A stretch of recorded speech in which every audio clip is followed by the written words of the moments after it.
Finally tonight, Steve Hartman thought it would be fun to revisit some of the folks that Charles Kuralt met when he brought us on the road. We agreed. So Steve went to see a man who came up with an ingenious idea a few decades back. And as you will see, one thing led to another. Have you ever heard the expression, smart as a box of dominoes? Nah, me neither. But according to Pennsylvania science teacher Bob Speca, all right, there's a lot you can learn from these things. So the dominoes that are set up have potential, and as they're falling, they're kinetic. Ready. It's the tributaries in the watersheds that we learned about, right?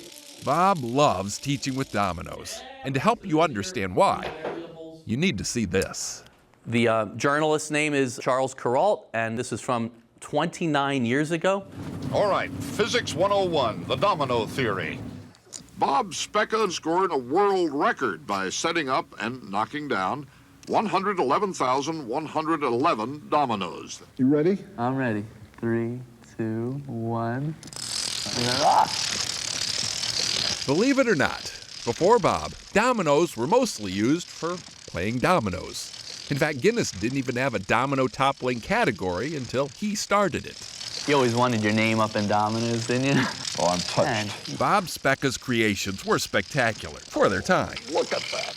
But the fad he started quickly raced ahead of him. Yes! And soon, everyone and their overseas brother was building something bigger and better.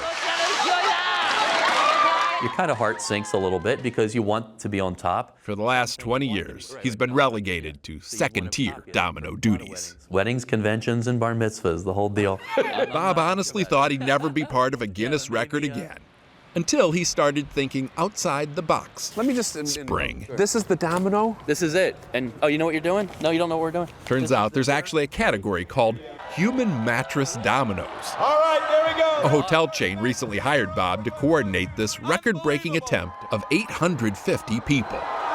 Guinness gives you 3 tries to pull off a stunt like this, but so far it's looking like they may do it in just 1. We're now just 129 to go.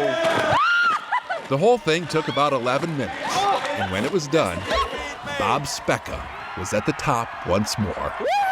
Of course, people will now be falling all over themselves to beat this record. But fortunately, whether Bob realizes it or not, he will always be a champion, mainly because knocking down dominoes pales to raising up kids. You know how many teachers that stay 2 hours after school just to teach you about dominoes? Bob mentors an after-school domino club. It's about 20. And some of these kids, like Joe here, Watch your elbow. plan to major in mechanical engineering because of Bob. And that's what kind of helped me along there. Now that's the domino effect. Steve Hartman on the road in Newtown Square, Pennsylvania. Yes, that's good, that's good.